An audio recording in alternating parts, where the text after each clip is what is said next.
जी, अस्सलाम वालेकुम। हम डिस्कस करने जा रहे हैं आपके चैप्टर 18 नेगोशिएबल इंस्ट्रूमेंट एक्ट। इस चैप्टर को हम पहले देखते हैं कि पेपर पॉइंट ऑफ व्यू से इसकी क्या इंपॉर्टेंस है। स्प्रिंग 20 की अटेम्प्ट तक इस चैप्टर में से आपके 10 टू 15 मार्क्स हर चैप्टर में टेस्ट होते थे और लेकिन आईकैप ने अभी ऑटम 20 और उसकी ऑनवर्ड अटेम्प्ट्स के लिए अपना सिलेबस रिवाइज किया है और उस रिवाइज सिलेबस में उसने चैप्टर 18 में से काफ़ी सारे पॉइंट डिलीट भी कर दिए हैं। और साथ-साथ उसने चैप्टर 18 की जो वेटेज थी पेपर में पहले थी 15 to 18 marks sorry 10 to 15 marks, अब उन्होंने कम करके 6 टू 10 मार्क्स कम कर दी है। मतलब क्या है कि जो उन्होंने चीज़ें डिलीट की हैं, अपना आपका चैप्टर 18 का सिलेबस कम किया है, उसी लिहाज से उन्होंने उसकी जो पेपर में वेटेज है वो भी क्या कर दी है, कम कर दी है। हम अपनी डिस्कशन स्टार्ट करते हैं सबसे पहले नेगोशिएबल इंस्ट्रूमेंट से कि नेगोशिएबल इंस्ट्रूमेंट होता क्या है? अगर हम इस वर्ड की बात करें तो इसका मतलब है कि written instrument written document which is transferable from one person to another person. हम आगे चल के नेगोशिएबल से नेगोशिएशन की डेफिनेशन पढ़ेंगे, डिस्कस करेंगे नेगोशिएशन क्या होती है। अगर हम उसकी डेफिनेशन को देखें कि negotiable instrument means a pay a instrument which is payable either to order और टू बियरर। अब यहाँ पर जो प्रोमिसरी नोट है, बिल ऑफ एक्सचेंज है, ये क्या है आपकी नेगोशिएबल इंस्ट्रूमेंट की टाइप है। हम इन तीनों टाइप्स को आगे चल के वन बाय वन डिस्कस करेंगे। मतलब क्या हुआ, नेगोशिएबल इंस्ट्रूमेंट एक ऐसा रिटन इंस्ट्रूमेंट होता है जिसके ऊपर लिखा होता है कि आपने कुछ ये पैसे पे करने हैं किसी पर्सन को। अब जो पर्सन है वो उसका उस रेलेवेंट पर्सन का ऑर्डर भी गिवन हो सकता है। फॉर एग्जांपल अगर हम चेक की बात करें, आपने चेक देखा होगा, कुछ चेक के ऊपर जिस कस्टमर को जिस पर्सन को पैसे मिलने होते हैं उसका नाम लिखा होता है। अब वो क्या हो गया, ऑर्डर हो गया है कि जो कि जिस बंदे ने चेक इशू किया है उसने उस चेक के ऊपर नाम लिख दिया है और ये बैंक वाले को ऑर्डर है कि आपने पेमेंट इस नाम के पर्सन को करनी है।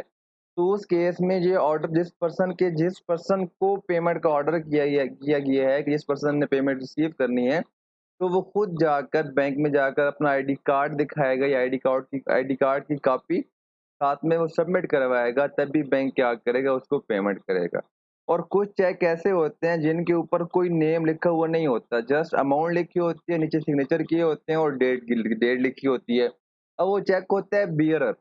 जिस पर्सन के पास भी वो चेक होगा बैंक में जाते हुए, जो पर्सन भी बैंक में चेक लेकर चला जाएगा, बैंक वाले उसको बिल्कुल मना नहीं करेंगे। बस वो क्या कहेंगे कि आप अपने साथ इस चेक के पीछे आप अपना साइन कर दें और आप क्या करें, साथ अपनी फोटोकॉपी जो है आईडी कार्ड की वो अटैच कर दें, हम आपको पेमेंट कर देते हैं। अब यहाँ पर वो ये कह रहे हैं कि ऐसा नेगोशिएबल इंस्ट्रूमेंट जो कि पेएबल है, या तो किसी को ऑर्डर, ईदर टू ऑर्डर और टू बियरर, ये दोनों केसेस हो सकते हैं, पॉसिबिलिटीज हैं। अब मैं आपको दिखा भी देता हूँ, ये देखिए आप यहाँ पर चेक देख सकते हैं। ये क्या है, ऑर्डर चेक है। आपने शायद कभी चेक पर पहले गौर ना किया हो, क्योंकि आपकी चेक बुक में जो आपका चेक होता है, पहले यहाँ पर लिखा होता है पेई का नेम कि आप जो जिस पर्सन के नाम चेक इश्यू कर रहे होते हैं, अब यहाँ पर उसका नेम लिखते हैं और साथ में लिखा होता है और बियरर। अगर आप और बियरर को कट कर देते हैं तो उसका मतलब है कि जिस पर्सन का नाम लिखा हुआ है वो खुद जाकर अपना आईडी कार्ड शो करवाएगा बैंक वालों को, उसके बाद ही बैंक वाले क्या करेंगे, उसको पेमेंट इश्यू करेंगे। तो दूसरा आपके पास यहाँ पर जो चेक है वो क्या है, जहाँ पर पेई का नेम भी लिखा हुआ है, लेकिन साथ में और बियरर भी क्या है, एक्टिव है, उसको उन्होंने कट नहीं किया। मतलब क्या है कि जहाँ पर ली एमिन खुद भी उसको जाके कलेक्ट कर सकता है, या कोई और पर्सन जिसके पास ये चेक हो वो भी जाकर क्या कर सकता है, कलेक्ट कर सकता है। कोई और बंदा भी जाता है, जो भी जाएगा वो क्या करेगा, जाकर उससे, जब भी आपने कभी एक्सपीरियंस किया हो, जब आप बैंक जाते हैं कोई चेक कैश करवाने के लिए, तो बैंक जो कैशियर वहाँ पर बैठा होता है वो क्या करता है, आपको चेक की बैक साइड पे आपसे 2 सिग्नेचर्स करवाता है, ताकि जो उनको पता हो कि ये लास्ट पर्सन ये था जिसको हमने क्या किया है, पेमेंट इश्यू की है, जिसने हमने क्या किया है, चेक कैश करवाया है।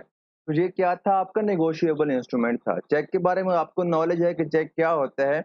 हम थोड़ी बहुत एक यहाँ पर चलते-चलते प्रोमिसरी नोट और बिल ऑफ एक्सचेंज की डेफिनेशन भी क्या कर लेते हैं, डिस्कस कर लेते हैं। वैसे हमने आगे चल के इनको डिटेल में भी डिस्कस करना है। A promissory note is a financial instrument that contains a written promise by one party to pay another party a definite sum of money either on demand or at a specified future date. अब यहाँ पर क्या है, check में ये है कि check में भी क्या होती है, एक पार्टी दूसरी पार्टी को क्या कर रही होती है, पेमेंट कर रही होती है, और वो पेमेंट क्या होती है, एक स्पेसिफिक सम ऑफ मनी की होती है। लेकिन प्रोमिसरी नोट में यहाँ पर लेकिन की जो आपस में फॉर्मेट है उसमें क्या होता है, डिफरेंस होता है। हम अगर यहाँ पर मैं आपको थोड़ा इसका फॉर्मेट दिखाऊं, सैंपल पेपर आपको यहाँ पर दिखाऊं, ये है प्रोमिसरी नोट। यहाँ पर क्या होता है कि जो मिस्टर एबीसी है, I mister ABC make commitment to pay X Y Z company the sum of इतना, और ये हमने क्या करनी है, कोई भी उसने लोन लिया होगा, कोई पैसे उसने लिए होंगे, तो वो अब उसका एज एविडेंस वो क्या दे रहा है, खुद रिटर्न एक एविडेंस दे रहा है कि मैंने आपको पेमेंट करनी है और इतनी देर में करूंगा। और यहाँ पर एक्सेप्ट इसको कौन करता है, जो जिस बंदे ने लोन दिया होता है, जिस बंदे ने पेमेंट रिसीव करनी होती है, हम उसको लेंडर कह सकते हैं, वो क्या करता है, इस प्रोमिसरी नोट को एक्सेप्ट करता है। ये भी क्या होता है, एक तरह का एक निगोशिएबल इंस्ट्रूमेंट है, चेक की तरह का होता है। लेकिन आजकल ये बिजनेस फील्ड में बहुत कम ही यूज होते हैं, क्योंकि चेक एक काफी सिक्योर चीज है, तो इसलिए उसको क्या करते हैं, वो चेक को ही आजकल यूज किया जाता है। अब हम अपनी थर्ड डेफिनेशन को देखते हैं कि हमारे पास ये बिल ऑफ एक्सचेंज क्या होता है। अब देखें, प्रोमिसरी नोट जो था वो क्या था, promissory note is a financial instrument that contain the return promise. अब यहाँ पर ए बी से प्रॉमिस कर रहा है कि जो मैंने आपसे पैसे लिए हैं, मैं आपको इतने अरसे के बाद इस इंस्टॉलमेंट के अमाउंट पे करूंगा। लेकिन बिल ऑफ एक्सचेंज में क्या होता है कि जहाँ पर एक रिटर्न ऑर्डर होता है जो एक पर्सन देता है दूसरे पर्सन को, जनाब आप मुझे एक स्पेसिफाइड पेमेंट करेंगे इतने अरसे के बाद। अब यहाँ पर जिस बंदे ने पैसे रिसीव करने हैं, वो क्या कर रहा है, बिल ऑफ एक्सचेंज इशू कर रहा है। प्रोमिसरी नोट के केस में क्या होता है, जिस बंदे ने पेमेंट करनी है वो प्रोमिसरी नोट इशू करता है। लेकिन बिल ऑफ एक्सचेंज के केस में क्या होता है, जिस पर्सन ने पेमेंट रिसीव करनी होती है वो क्या करता है, बिल ऑफ एक्सचेंज इशू करता है, और जिस पर्सन ने पैसे पे करने होते हैं वो बंदा क्या करता है, बिल ऑफ एक्सचेंज को एक्सेप्ट करता है। तो ये आपकी क्या थी, कुछ बेसिक डेफिनेशंस थी। हमने उनके फॉर्मेट्स में थोड़ा सा सैंपल भी देख के उसको अंडरस्टैंड किया है कि ये किस टाइप के होते हैं, किस तरह से होते हैं। मगर बिल ऑफ एक्सचेंज देखें तो यहाँ पर क्या कर रहा है, ड्रॉर कौन है, जो बंदा बिल ऑफ एक्सचेंज को ड्रॉ ड्रॉ कर रहा है, जो इस बिल ऑफ एक्सचेंज को इशू कर रहा है, वो कौन पर्सन है, जिस बंदे ने पैसे रिसीव करने हैं। और यहाँ पर दोनों के साइन होने हैं, जो बंदा इशू कर रहा है और जो बंदा इसको एक्सेप्ट कर रहा है। और यहाँ पर वो क्या कर रहा है, ऑर्डर दे रहा है कि आपने इतने मंथ के बाद इस डेट पे मुझे या मेरे किसी कहे हुए बंदे को आपने क्या करनी है, इतनी अमाउंट क्या करनी है, पे करनी है। तो ये क्या होता है, आपके बिल ऑफ एक्सचेंज है। ये भी आपका एक तरह से एविडेंस होता है जो आप क्या करते हैं, अपने पास मेंटेन करते हैं, ताकि आप बाद में अपनी जो आपने अमाउंट उसको एज ए लोन जिस तरह भी दी हुई है, आप उसको दोबारा क्या कर सके, रिफंड क्लेम कर सकें। जैसे आपने पार्टनरशिप में पढ़ा था, पार्टनरशिप के क्या होते हैं, कुछ एसेंशियल्स होते हैं। सिमिलरली आपके नेगोशिएबल इंस्ट्रूमेंट के भी क्या होते हैं, 5 एसेंशियल्स होते हैं। अगर ये पाँचों के पाँचों एग्जिस्ट करेंगे तो तब भी क्या होगा, आपका इंस्ट्रूमेंट जो होगा वो नेगोशिएबल इंस्ट्रूमेंट होगा। अगर इन पाँचों में से कोई एक भी मिसिंग होता, वो मिसिंग हुआ, तो फिर वो क्या होगा, आपका नेगोशिएबल इंस्ट्रूमेंट नहीं होगा, वो सिंपली क्या होगा, इंस्ट्रूमेंट। आपका जो पहला एसेंशियल है वो है पेएबल टू ऑर्डर और बियरर। हम जैसे कि नेगोशिएबल इंस्ट्रूमेंट की डेफिनेशन में ही देख आए हैं कि या तो एक ऐसा नेगोशिएबल इंस्ट्रूमेंट एक ऐसा इंस्ट्रूमेंट है जो कि पेएबल होता है या ऑर्डर पे या बियरर को। तो हम यहाँ पर इसलिए पहले इसको डिस्कस करेंगे कि पेएबल टू ऑर्डर और पेएबल टू बियरर का क्या मतलब होता है। उसके बाद हमारा जो सेकंड एसेंशियल है वो है इजी ट्रांसफरएबिलिटी। जैसे कि मैंने आपको पहले ही बताया कि नेगोशिएबल इंस्ट्रूमेंट का मतलब क्या है, return instrument which is transferable from one person to another person. हम आगे जाके नेगोशिएशन को डिस्कस करेंगे, तो उसका मतलब ये होता है कि आपका जो इंस्ट्रूमेंट होता है फाइनेंशियल, आपका वो इंस्ट्रूमेंट जो एक पर्सन से दूसरे पर्सन को ट्रांसफर हो सकता है, वो अब वही क्या हो सकता है, नेगोशिएबल इंस्ट्रूमेंट होगा। और जो ऐसा इंस्ट्रूमेंट जो एक पर्सन से दूसरे पर्सन ट्रांसफर पर जिस जिस पर रिस्ट्रिक्शन लगा दी गई हों, वो नेगोशिएबल इंस्ट्रूमेंट नहीं हो सकता। थर्ड जो आपका है एसेंशियल है वो है transferee can sue in his own name. हम ये कैसे वो सू कर सकते हैं, ये हम अभी आगे चल के डिस्कस करते हैं। एंड फोर्थ जो आपका एसेंशियल है वो है title of holder in due course. ये भी हम आगे विद एग्जांपल डिस्कस करते हैं कि इसका क्या मतलब होता है। जो आपका फिफ्थ फिफ्थ एसेंशियल है वो प्री-अज़म्पशंस, और आपकी कुछ प्री-अज़म्पशंस हैं, कुछ उन चीज़ों उन्होंने अज़म्पशन पे ली हुई हैं कि ये चीज़ें नेगोशिएबल इंस्ट्रूमेंट में हर केसेस में, हर सिचुएशन में क्या होनी चाहिए, एग्ज़िस्ट करनी ही करनी चाहिए। ये आपको जो पहला एसेंशियल है वो है पेएबल टू ऑर्डर और पेएबल टू बियरर। हम पहले डिस्कस करते हैं कि पेएबल टू ऑर्डर का क्या मतलब है। अभी हमने डिस्कस किया था कि आपके जो नेगोशिएबल इंस्ट्रूमेंट हैं वो 3 टाइप के हैं, promissory note, bill of exchange या चेक। ये promissory note, bill of exchange और cheque payable to order which is expressed to be payable और which is expressed to be payable to a particular person। जैसे भी आपको मैंने बताया था, चेक के ऊपर जैसे आप नाम लिख देते हैं किसी पार्टिकुलर पर्सन का, तो मतलब क्या होता है, जो बंदा चेक इशू कर रहा है वो बैंक को ये ऑर्डर दे रहा है कि आपने इस पर्सन को पेमेंट करनी है जिसका मैंने चेक के ऊपर क्या किया है, नाम मेंशन किया है। और वो ऐसा इंस्ट्रूमेंट होता है जिसके ऊपर कोई ऐसा वर्ड नहीं लिखा होता जो क्या है, उस इंस्ट्रूमेंट को ट्रांसफर करने से क्या करे, प्रोहिबिट करे। उसको हम क्या कहते हैं, पेएबल टू ऑर्डर कहते हैं। जैसे कि पे ए और ऑर्डर एंड पे ए और पे बी। अब नॉर्मली क्या होता है कि चेक आपका, हम जैसे भी हमने कहा है कि क्या है, एक इजीली ट्रांसफरेबल है। अब पर्सन ए था, उसने पर्सन बी के 1 लाख रुपए देने थे। बस ए ने बी को एक 1 लाख रुपए का चेक इश्यू करके ए के नाम का क्या कर दिया, बी को दे दिया। अब बी ने क्या करना था, बी ने सी के 1 लाख रुपए देने थे। अब बी ने क्या डिसाइड किया कि वो बजाय बैंक में जाकर उसको चेक को कैश करवाए और कैश करवाने के बाद सी को वो इन कैश पैसे दे, उसने क्या किया, चेक के पीछे साइन कर दिए और लिख दिया कि पेएबल टू सी। वैसे भी हमने यहाँ पर, मैंने आपको एग्जांपल दिखाई थी। अब बैक पे हम जब हम साइन करते होते हैं यहाँ पर, तो यहाँ पर लिख देता है, एंडोर्स कर देता है। एंडोर्स मतलब क्या है कि वो साइन लिखकर ये जो नेगोशिएबल इंस्ट्रूमेंट है, ये चेक क्या कर देता है, ट्रांसफर कर देता है पर्सन सी को कि जनाब हाँ, पेएबल टू सी। अब बैंक वाले वो पैसे क्या करेंगे, सी को भी पे कर सकते हैं। और सी क्या करता है, सी ने पेमेंट करनी होती है 1 लाख रुपए की डी की, तो सी क्या करता है, वो चेक खुद विथड्रॉ करवाने के बजाय उसके पीछे खुद फिर वो क्या लिख देता है, पेएबल टू डी, और अपने नीचे साइन कर देता है। तो ये इसी तरह यहाँ पर कह रहा है कि पे ए या पे ए और ऑर्डर, या पे ए को पे करें या पे का जो ऑर्डर हो, पे जिसको पे करने का, ए जिसको पे करने का ऑर्डर दे, आप उसको भी पे कर सकते हैं। ये सबसे बड़ी जो है कैरेक्टरिस्टिक है, फीचर है नेगोशिएबल इंस्ट्रूमेंट का। ये क्या हो सकता है, ट्रांसफर हो सकता है 1 to second, second to third, even के 100% तक भी ट्रांसफर हो सकता है।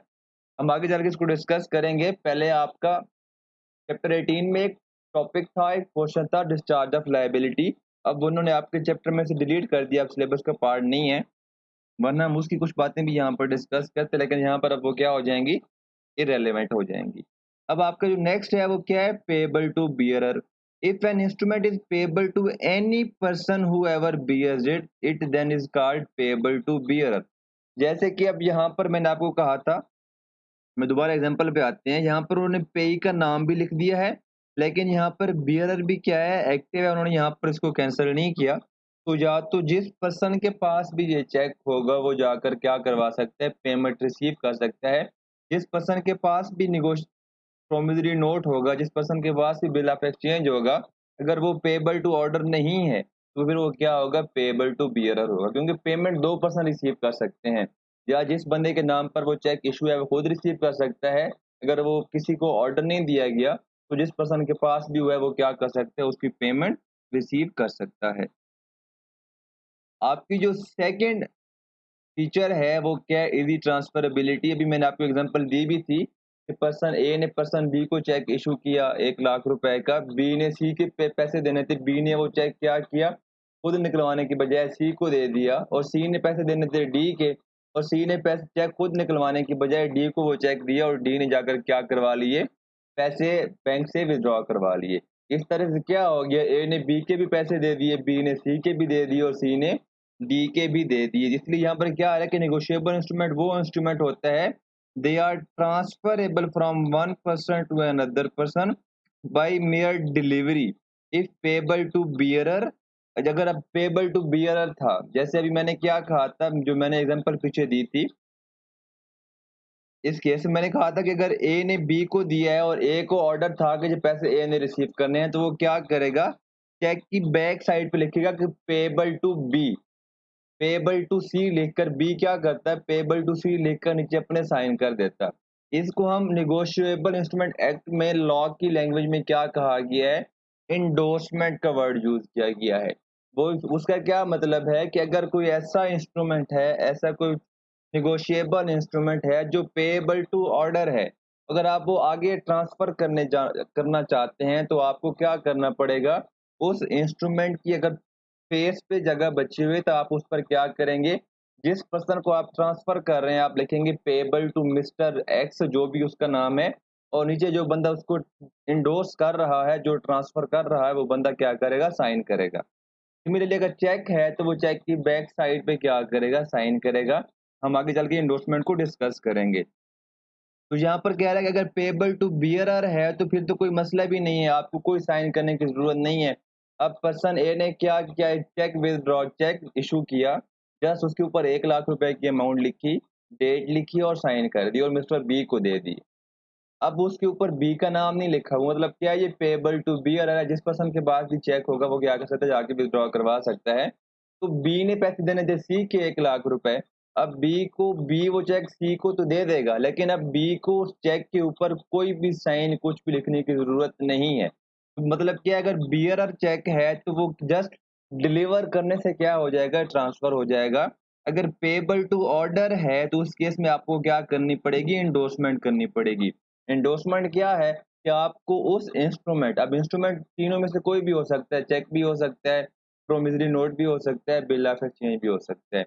एंडोर्समेंट हम किस तरह से करेंगे उसकी, उस इंस्ट्रूमेंट के ऊपर हम क्या लिखेंगे, पेएबल टू मिस्टर वो जिसको हम चेक ये चीज़ पे इंस्ट्रूमेंट ट्रांसफर कर रहे हैं, और नीचे जो बंदा ट्रांसफर कर रहा है वो क्या कर देगा, अपना साइन कर देगा। अब यहाँ पर transferee can sue in his own name. अब ये बात समझने वाली है। जैसे अभी मैंने एक एग्जांपल अभी आपको मैंने बताई थी, वो क्या थी कि ए ने चेक इशू किया बी को, ठीक है? बी ने चेक इशू किया सी को, सी ने चेक इशू किया डी को। अब अमाउंट थी 1 लाख रुपए, हम इसको कह देते हैं, चलो 10 लाख कर देते हैं, 1 मिलियन कर देते हैं। 1 मिलियन रुपीज़ का चेक उसने इशू किया था। अब यहाँ पर हमें क्या कहता है, ए बिल मतलब bill of exchange, promissory note और ए चेक रिप्रेजेंट ए डेट, क्योंकि जो डेट होता है, जो एक पार्टी ने दूसरी पार्टी को पे करना होता है, वो पेमेंट किस लिहाज से कर रहे होते हैं, या promissory note, bill of exchange या थ्रू चेक क्या कर रहे होते हैं, वो डेट अपना ट्रांसफर कर रहे होते हैं। And implies the right of the creditor to recover something from his debtor. और ये जो इंस्ट्रूमेंट होता है, ये क्या होता है, क्रेडिटर के पास एक राइट होता है कि वो डेटर जिस पर्सन से उसने पैसे लेने हैं, वो उससे पैसे रिकवर कर सकता है। हमारी इस एग्जांपल में ए क्या है, अब बी, अब ए ने पैसे देने हैं बी को, बी ने पैसे देने हैं सी को, और सी ने पैसे देने हैं, क्या देने हैं, डी को पैसे देने हैं। अब डी का जो डेटर है वो सी है, सी का जो डेटर है वो बी है, एंड बी का जो डेटर है वो कौन है, ए है। अब यहाँ पर क्या कह रहा था, creditor can either recover this amount himself और can transfer his right to another person. जैसे मेरी एग्जांपल में बी ने अपना चेक किसको ट्रांसफर कर दिया था, सी को ट्रांसफर कर दिया था, और सी ने अपना चेक ट्रांसफर कर दिया था डी को। अब यहाँ पर मसला क्या है, अब चेक इशू किया था ए ने, लेकिन अब वो आ गया चेक डी के पास आ गया है। अब आपको अगर नॉलेज में है कि चेक जो होता है वो 6 मंथ के बाद डिसऑनर हो जाता है। अगर चेक के ऊपर जो डेट मेंशन होती है, अगर उस डेट से 6 मंथ के अंदर आप उस चेक की पेमेंट नहीं विथड्रॉ करवाते, कैश विथड्रॉ नहीं करवाते, तो आपका चेक क्या हो जाता है, डिसऑनर हो जाता है। सिमिलरली अगर आपके चेक के ऊपर जो सिग्नेचर पार्टी ने किए हैं, अगर वो सिग्नेचर मैच नहीं कर रहे जो बैंक के पास उसके सिग्नेचर हैं, तो वो चेक क्या हो जाएगा, डिसऑनर हो जाएगा। डिसऑनर का मतलब क्या है कि बैंक वाले उस चेक को चेक चेक के अगेंस्ट पैसे कभी भी नहीं देंगे, मतलब वो क्या हो गया, चेक ज़ाया हो गया है। तो जैसे ही चेक डी के पास आया और डी जब बैंक में लेकर गया, तो अब वो चेक बैंक वाले क्या कहते हैं, जनाब आपके साथ फ्रॉड हुआ है, जो मिस्टर ए ने साइन किए हैं वो तो गलत साइन किए हैं, आप इसके पैसे विथड्रॉ नहीं करवा सकते। हालाँकि डी को पैसे सी ने देने थे, लेकिन डी अब डायरेक्टली सू कर सकता है ये ए को, हालांकि ए को पता भी नहीं है कि मेरा चेक डी के पास पहुंच गया है, लेकिन लॉ क्या कह रहा है, क्योंकि जैसे ही चेक ट्रांसफर हो रहा है, जिसके पास चेक होगा उस टाइम पे, तो सारे के सारे राइट्स उसके पास आ जाएंगे। जो कि जैसे कि चेक जब बी के पास था, तो बी के पास राइट था कि वो ए को सू कर सकता था अगर चेक डिसऑनर होता। जैसे ही चेक सी के पास ट्रांसफर हुआ, तो सी के पास राइट आ गया कि वो इजीली डायरेक्टली ए को सू कर सकते हैं, हालांकि ए को पता भी नहीं है कि सी कौन है और क्यों उसके पास मेरा चेक किस तरह पहुंचा, लेकिन फिर भी सी ए को क्या कर सकता है, सू कर सकता है, कोर्ट में उसके अगेंस्ट केस फाइल कर सकता है। अब हम इसको पढ़ते हैं। In case he transfers his right, जैसे सी ने डी को ट्रांसफर किया, the transferee of negotiable instrument, transferee कौन है, डी हमारा ट्रांसफरी है, is entitled to sue on the instrument in his own name. अब वो इस इंस्ट्रूमेंट पर सू कर सकता है अपने ही नाम पर अगर वो इंस्ट्रूमेंट डिसऑनर हो जाता है, without giving it notice to the debtor of the fact that he has become holder. Holder मतलब क्या है, जिस पर्सन के पास उस टाइम वो इंस्ट्रूमेंट होता है, लॉ की लैंग्वेज में उसमें हम उसको हम क्या कहते हैं, होल्डर ऑफ द इंस्ट्रूमेंट कहते हैं। तो डी को बगैर किसी नोटिस दिए ए को वो क्या कर सकता है, उसको सू कर सकता है, उसके अगेंस्ट कोर्ट में केस फाइल कर सकता है। अब जो हमारे पास फोर्थ जो एसेंशियल है वो है title of holder in due course. अब होल्डर क्या है, जिसके पास इंस्ट्रूमेंट की पोजेशन है उसको हम होल्डर कहते हैं। और होल्डर इन ड्यू कोर्स का मतलब क्या है, वो पर्सन जिसके पास ये इंस्ट्रूमेंट गुड फेथ में है, मतलब उस पर्सन ने उस इंस्ट्रूमेंट से को कहीं से चुराया नहीं है, कहीं से फ्रॉड से नहीं लिया, मत वो खुद क्या है, उसका रीजनेबल राइट रखता है, उसका एक्चुअली उसका क्या करता है, राइट रखता है, तो वो क्या होगा, होल्डर इन ड्यू कोर्स होगा। अब यहाँ पर पढ़ते हैं स्टेटमेंट को। It means that once an instrument is received in the hands of holder in due course, it becomes free from all defects. अब देखते हैं कि इसका क्या मतलब है। मिस्टर ए ने चेक इशू किया बी को, अब बी के पास से वो चेक क्या हो गया, गुम हो गया, और वो चेक सी को मिल जाता है। सी क्या करता है, उसको रास्ते से उठा लेता है। अब सी के केस में ये होल्डर इन ड्यू कोर्स नहीं है, क्योंकि ये क्या है, फ्रॉडुलेंट उसको रास्ते में मिला है, ये उसका अपना नहीं है, इसके ऊपर उसका कोई राइट नहीं है, और ये गुड फेथ में उसको क्या करता है, अपने पास उसकी पोजीशन में ये चीज नहीं है। लेकिन ये सी ने पैसे देने होते हैं डी के 1 लाख रुपए, और ये चेक भी क्या होता है, 1 लाख रुपए का होता है। अब सी क्या करता है, वो चेक किसको दे देता है, डी को दे देता है।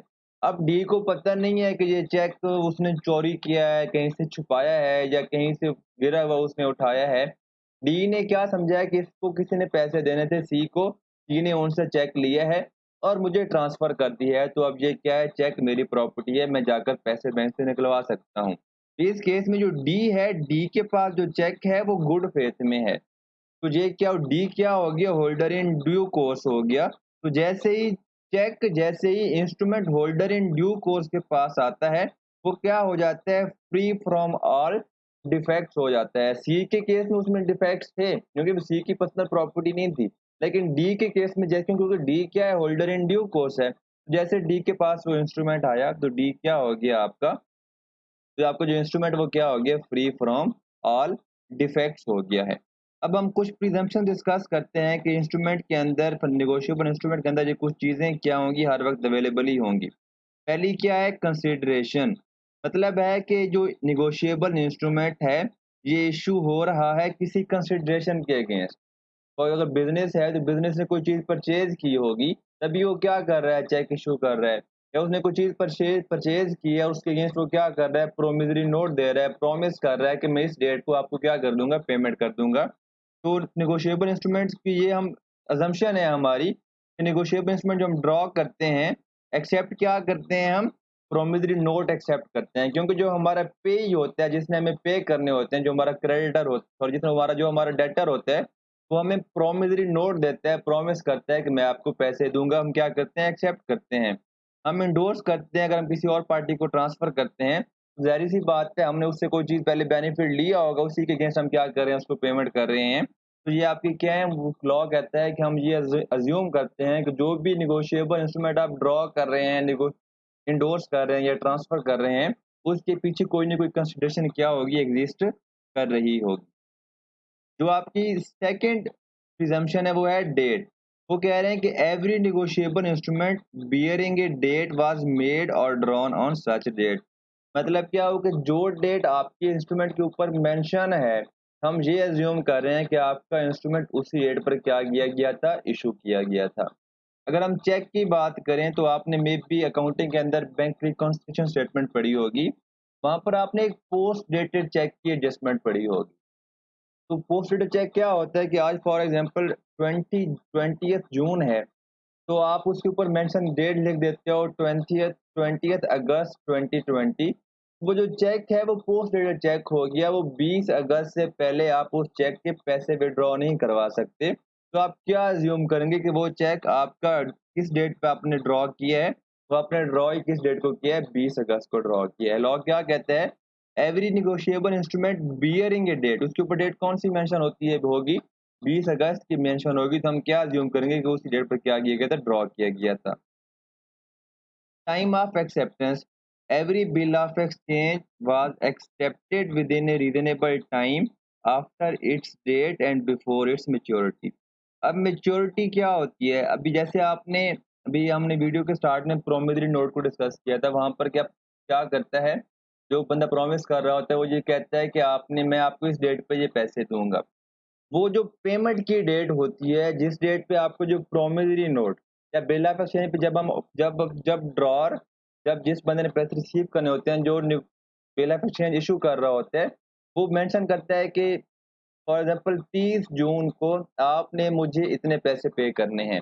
जो 30 जून है, जो ड्यू डेट ऑफ पेमेंट है, उसको हम क्या कहते हैं, मैच्योरिटी कहते हैं। मतलब क्या है कि उस डेट पर आपका जो नेगोशिएबल इंस्ट्रूमेंट है वो मैच्योर हो रहा होता है। आप उस डेट पे आपकी जो पेमेंट है, जो आपकी जो लायबिलिटी है, जो आपने पेमेंट रिसीव करनी है, वो आपकी क्या हो जाती है, एक्चुअली में सर्टेन हो जाती है। तो आपने जो एक्सेप्ट करना है बिल ऑफ एक्सचेंज को, वो आपने मैच्योरिटी डेट से पहले एक्सेप्ट करना है, ताकि अब ये आप क्या करें, ये असम्पशन होगी कि हम ये अज्यूम कर रहे हैं कि जो आपका जो बिल ऑफ एक्सचेंज है, जो आपका नेगोशिएबल इंस्ट्रूमेंट है, आप उसको बिल मैच्योरिटी डेट से पहले क्या करते हैं, आप एक्सेप्ट एक्सेप्ट करते हैं। उसके बाद है time of transfer. Every transfer of negotiable instrument was made before its maturity. मतलब क्या हुआ कि अगर एक बिल ऑफ एक्सचेंज था, जो पेमेंट उसकी हमने रिसीव करनी थी वो थी 30 जून को। 30 जून से पहले पर्सन ए ने वो इशू किया था पर्सन जी को, कि जी ने पर्सन ए को 30 जून को पैसे पेमेंट करनी है। अब ए क्या कर देता है, बी को इंडोर्स कर देता है, बी सी को इंडोर्स कर देता है, सी डी को इंडोर्स कर देता है। ये जितनी भी इंडोर्समेंट होंगी, जितनी भी ट्रांसफर होंगी, वो 30 जून से पहले ट्रांसफर होनी चाहिए, उसके बाद वो ट्रांसफर नहीं हो सकती। ये आपकी क्या है, बेसिक असम्पशन लॉ क्या कह रहा है, हम ये अज्यूम कर रहे हैं कि जितनी भी आपकी जो इंडोर्समेंट है, जितनी आपकी जो ट्रांसफर हैं, वो आप मैच्योरिटी डेट से पहले करेंगे। फिर आपका है ऑर्डर ऑफ इंडोर्समेंट। अब ऑर्डर ऑफ इंडोर्समेंट क्या है, मतलब है कि चेक इशू किया ए ने बी को, बी ने वो दे दिया सी को, सी ने दे दिया वो डी को, और डी ने वो दे दिया ई को। अब यहाँ पर देखिए एक ऑर्डर में चीज चल रही है, ए पहले बी को देता है, बी सी को देता है, सी डी को देता है, और डी ई को वो चाहे क्या करता है, ट्रांसफर करता है। लॉ क्या कहता है, the endorsement appearing upon A negotiable instrument were made in the order in which they appear. कि आपका एक प्रॉपर ऑर्डर में इंडोर्समेंट होनी चाहिए। मतलब पहले ए ने साइन करके लिखा पेबल टू बी, तो जो बी अगर सी को देने जा रहा है तो बी उसके बाद नीचे साइन करेगा, सी उसके बाद नीचे साइन करेंगे, प्रॉपर ऑर्डर में एक सीक्वेंस में जाएंगे, ताकि पता हो कि किसने ये इशू किया था, किसने किसको ट्रांसफर किया, किसने किसको ट्रांसफर किया, और लास्ट ट्रांसफर किसने किया है। उसके अलावा आपकी जो स्टैंप, जो निगोशिएबल इंस्ट्रूमेंट होता है, उस पे आपकी क्या होनी चाहिए, ड्यूली स्टैम्प्ड होनी चाहिए। जो आपका चेक होता है वो ऑटोमेटिकली आपने देखा होगा, उसके ऊपर एक साइन लगा होता है, आपको एक बैंक इशू करता है, बैंक की उसके ऊपर स्टैंप होती है। उसके अलावा जो आपके बिल ऑफ एक्सचेंज होता है, जो आपका प्रोमिसरी नोट होता है उसके ऊपर आप जो नोटरी पब्लिक की, या आप कह दें कि आप मजिस्ट्रेट की, आप क्या जाते हैं, आप अपने कोर्ट्स में जाते हैं, वहाँ से जाकर आप अपनी एक लीगल स्टैंप लगवाते हैं। फिर आपको जो डॉक्यूमेंट होता है प्रोमिसरी नोट का या बिल ऑफ एक्सचेंज का, वो एक लीगल डॉक्यूमेंट बन जाता है, एक कॉन्ट्रैक्ट बन जाता है। अगर आप कॉन्ट्रैक्ट एक्ट याद करें तो उसमें आपकी एक लीगल रिलेशनशिप बन जाता है। तो फिर उस केस में अगर पार्टी आपको पैसे पेमेंट नहीं करती तो आप उसको सू भी कर सकते हो। इसलिए यहाँ पर क्या अजम्पशन ले रहे हैं, हम ये अज्यूम कर रहे हैं कि आपकी जो ये नेगोशिएबल इंस्ट्रूमेंट होता है, ये ऑटोमेटिकली ये क्या होता है, स्टैम्प्ड भी होता है। स्टैम्प कौन सी, दोनों पार्टीज की स्टैम्प भी होनी चाहिए उसके ऊपर, और उसके अलावा लीगल स्टैम्प भी उसके ऊपर होनी चाहिए। ये आपके थे छोटा मोटा इंट्रोडक्शन।